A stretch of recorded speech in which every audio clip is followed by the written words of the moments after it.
নমস্কার।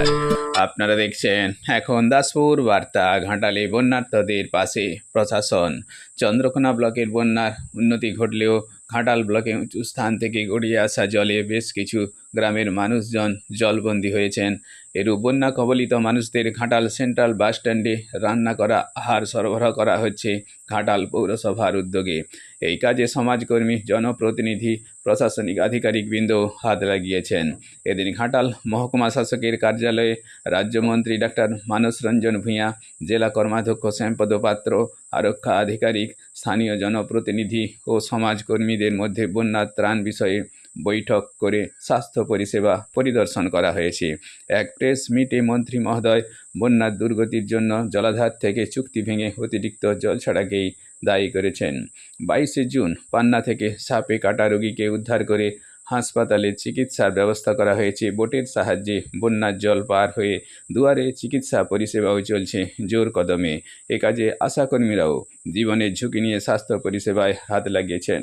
22শে জুন মধ্যরাত পর্যন্ত শিলাবতী নদীর জলস্তর বাঁকা পয়েন্টে 12 মিটার, গাদিঘাটে 8.08 মিটারে নিম্নমুখী, রূপনারায়ণ নদে বিভিন্ন নদী থেকে জল যোগ হওয়ায় 3.78 মিটার, গোপীগঞ্জ পয়েন্টে, বন্দর পয়েন্টে 6.86 মিটার এবং রানীচকে 5.60 মিটারের আশপাশেই ধীর গতিতে ওঠানামা করছে। আর কাঁসাই নদীর কলমিজোড় পয়েন্টে 7.95 মিটারে নিম্নমুখী। ঘাটাল থেকে রিপোর্টে Shyamsundar Dolui. Like and follow with subscribe এখন দাসপুর বার্তা। এই দাসপুর বার্তায় যুক্ত হন, আলোর পথে এগিয়ে চলুন।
ধরে দেন রে, হাত থেকে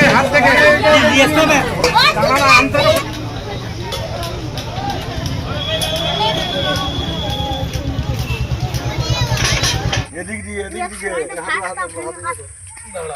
সামনের দিকে